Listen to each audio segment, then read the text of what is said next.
Diamond FM, you are stylistically championship. Okay, so the conversation is on again.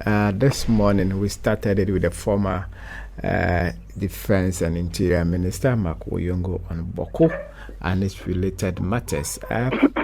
Let's hear the views of the former Regional Minister, Northern Region, then Honorable Abubakari.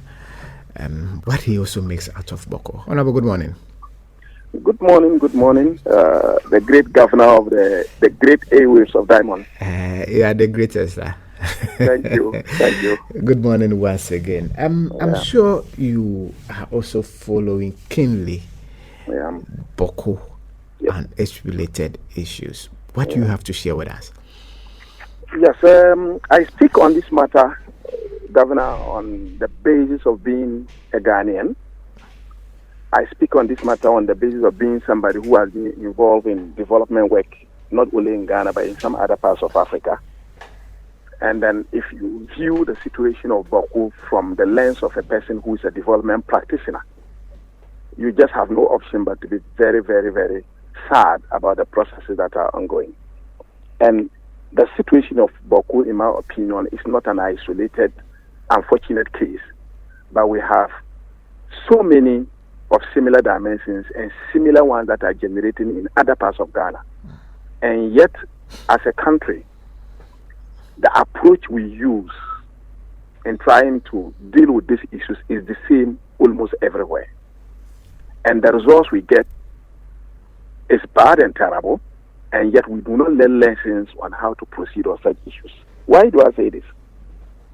It is unfortunate that an already impoverished part of Ghana, which is northern Ghana, and then for that matter the case of Bawku, is involved in some kind of perennial conflict that seems to be causing a lag in the development of the area.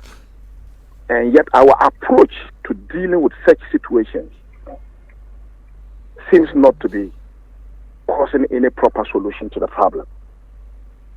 One, when I listened to you people this morning, and I've also listened to so many other people, I heard submissions like, what is chieftaincy at all? What do we actually get from it? Mm-hmm. Why are people, young men, allowing themselves to be deployed by people interested in chieftaincy, and then they get killed, and then opportunities are lost, development is blah, blah, blah, and then why don't you just let it go? Mm-hmm. And I laughed. I was like, what do you mean? Look, chieftaincy, development everywhere in this world, and opportunity for growth everywhere in the world has to do with three important pillars. One, resources. Two, power or influence. And three, human resource. These are the three cardinal things that can cause development anywhere in the world. Resources, and that is has to do with the control of the resources. Who controls the resources? It has to do with who has influence, who has power. Because the power and the influence also determines, the person at the seat of influence also determines how resources are allocated. And then the idea now is the human brain that one can apply in ways, bringing in the know-how to be able to cause it. So these are the three things. But in our situation where we find ourselves in a kind of governance system we employ here, where you have the president in control of almost everything. Yes. How relevant is this resource or this three cardinal points you have raised, especially where does the chief fit in there? Exactly. You know, and that is also one other thing from my viewpoint about development in Africa, is that we fail to develop based on our own traditional structures and institutions that exist to propel us to development, learning from those experiences. Our current democratic system that we are practicing, Governor, is one that is an amalgamation of our culture and the system borrowed from the British. That is why the Constitution made provision for the National House of Chiefs. And the National House of Chiefs has representation on the Council of State, the Regional House of Chiefs, and to the extent that even the land administration in Ghana is one of a dual approach, where we have lands that are controlled by the state, and we also have lands that are controlled by the schools and the schemes. To the extent that even the allocation of land for the development of a school the establishment of a market. Okay? All these things are done in consultation with the chiefs who have the power to decide which land should be made available. As we speak today, government of Ghana cannot come to Tamale or Walewale or Bawku or any part and cite a project in any land unless the chiefs decide that is the place they want it, and that is the place where it should be. And the chiefs will have to galvanize the landowners and families who are in charge of those lands to surrender the land to government to develop. So chieftaincy has become a critical element in our development process. But we are failing to take it on board in terms of the way we plan for it.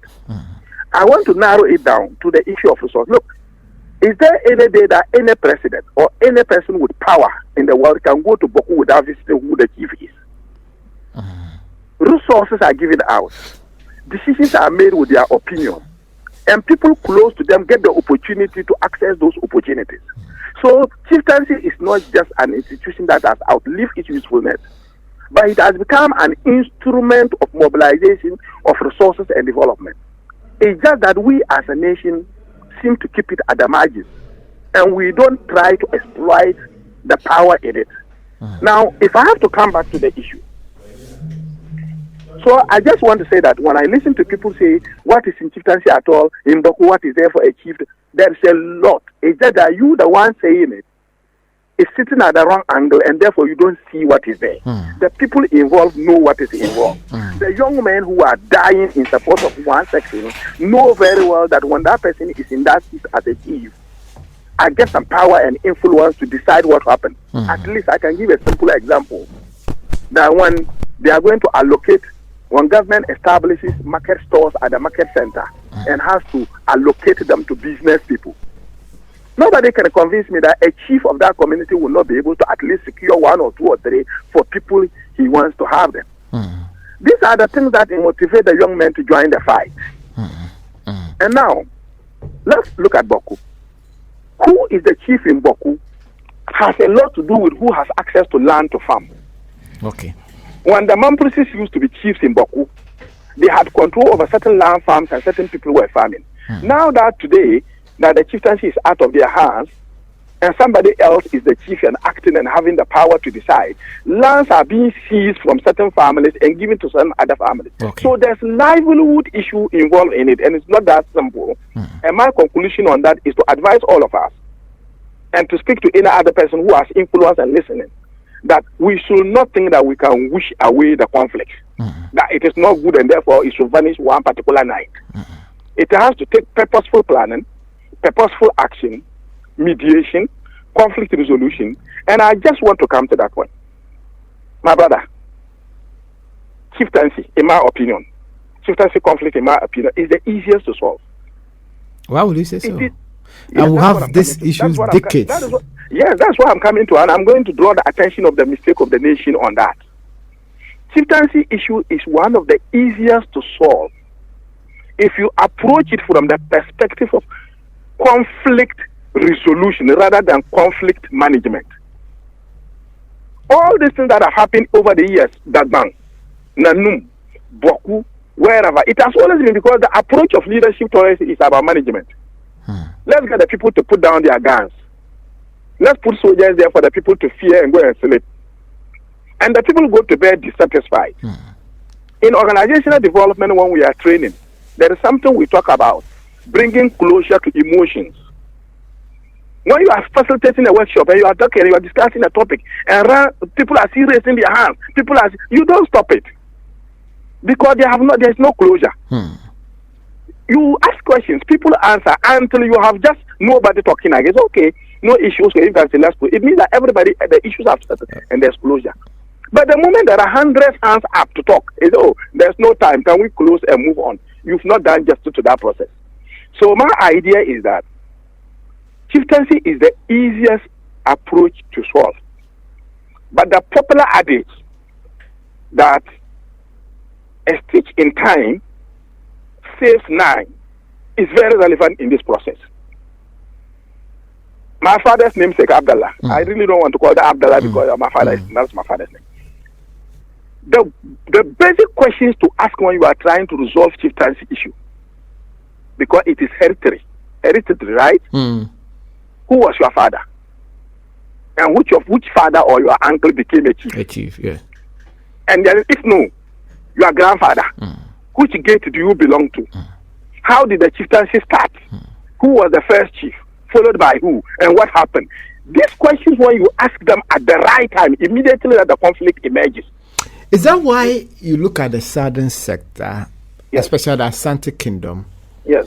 Even when you go to the Gonja land too, Yes. it looks a bit quite easier because Yeah. it's easy to just trace and do. So we know, for instance, the gates or the possibility of who become the Asante, for instance. So the overlord of Asantes. It's not that difficult. Here we know, but it's muddy still. It is muddy because that's the point I'm making, Governor. It is muddy because when the conflict emerges at its inception stage, these pertinent questions are not asked and firm decision is taken as to who is an imposter. We wait and manage it. We manage it. Hey, go and sleep. Hey, put down your stick. We want people to have peace. So just go there. Let them go to bed. And you know one funny thing about chieftaincy conflict? The longer it exists, the more complicated it becomes. People get killed, and the children of those who are killed join the fight. Every year you are getting new people joining the fight because they have been hurt in one way or the other. Yeah. So the longer it stays unresolved, the bigger the conflict becomes. And every year we keep sleeping over it, and it keeps multiplying and increasing in size and mobilizing more people into the conflict. And then we struggle to manage it instead of what? Resolving it.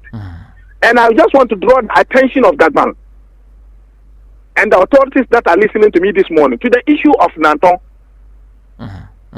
If that situation exists for another 10 years, it will be worse than the Yana situation. We better resolve it now. Nib it in the heart. Because, let me give you an example. If those two people who are contending to be chiefs of Nantong, right? If only one of them dies in the next few days, the son becomes a regent who is disputed as not being a regent. It survives for 20 years, he dies, and his son becomes a regent. So it becomes a bigger and more complicated issue to resolve than the earlier times. So in the case of Bawku, and in the case of any other case like that, if we want a solution to the problem, what happened with the bank crisis? It took a long time, but finally we got a solution. And we got a solution because people were put together to look at all the facts available. We are looking for a cheap way to solving the problem. We are looking for an easy way to solve the problem. Nobody wants to listen to anybody. We are making assumptions. So bringing the security, bringing the military, the others who, for instance, says put up a barracks there. All those things are temporary, you think solutions. so? There are no solutions to the problem. The solution is for you to discuss the matter dispassionately and put all the issues on the table for everybody to have a very good view of the issues, and then we can speak to facts rather than emotions. The military is there only to put fear into people, but not to bring solution. And we are worsening the case by that approach. So if you ask me what is my opinion on the matter, I will say that, look, that issue is so complex that it cannot be resolved by wishing it away. So do you and think... I like what Honorable Makuwengo said. Let's go back to the mediation. But we shouldn't go back to mediation and avoid the facts. When we go back to mediation, let's bring out the facts. Everybody has a story to tell. Let's listen to all those stories and find out what the issues are. And seek either a win-win solution or whatever. But we cannot wish the Bawku conflict away. Okay. So the Mamprisis are in Bawku for over almost 200 years. I don't think anybody can say that they should pack their things and leave Bawku. And nobody can also say, okay, you are no longer the chief. And then imagine a situation where you, governor, and then my good friend, commander. If management of the radio station there comes there one day and decides to demote all of you to clerks and messengers and bring in new people, I think the best you can do is perhaps to resign and leave, but not to continue to live in that condition. Bawku is not a simple matter for us to wish away. It requires a serious, deliberate, and purposeful planning and action, and speaking truth to authority, and coming out with a permanent solution rather than managing it. It is not an issue to be managed. It should be resolved. Finally, the approach we used for the Dagbon crisis by the eminent committee that finally worked. Don't you think we can implement same in Bawku? We can implement same by using the process. The process that was used is perfect because everybody had the opportunity to sit there and say what he wants or not. The leadership, I sat in one of the meetings one day, and I remember clearly that Asantehini stating a position in my presence that, look, as far as the bank crisis is concerned, no matter what the solution will be, neither of the regions will become a Yana. That was definite. That was definite. And they knew. And they said, at the end of this roadmap, that is a non-starter. Nobody should consider it. You may not like it, but that's how we are proceeding because we know that is what can bring lasting solution to the bank. So if we adapt that same process on the matter of Bawku and stop listening to half-truths. If you hear the story, I'm a man priest, and unfortunately sometimes when you are speaking about matters that you are related to, it's difficult. This morning when I was told I was going to talk to you, that was what came into mind. I said, don't be afraid.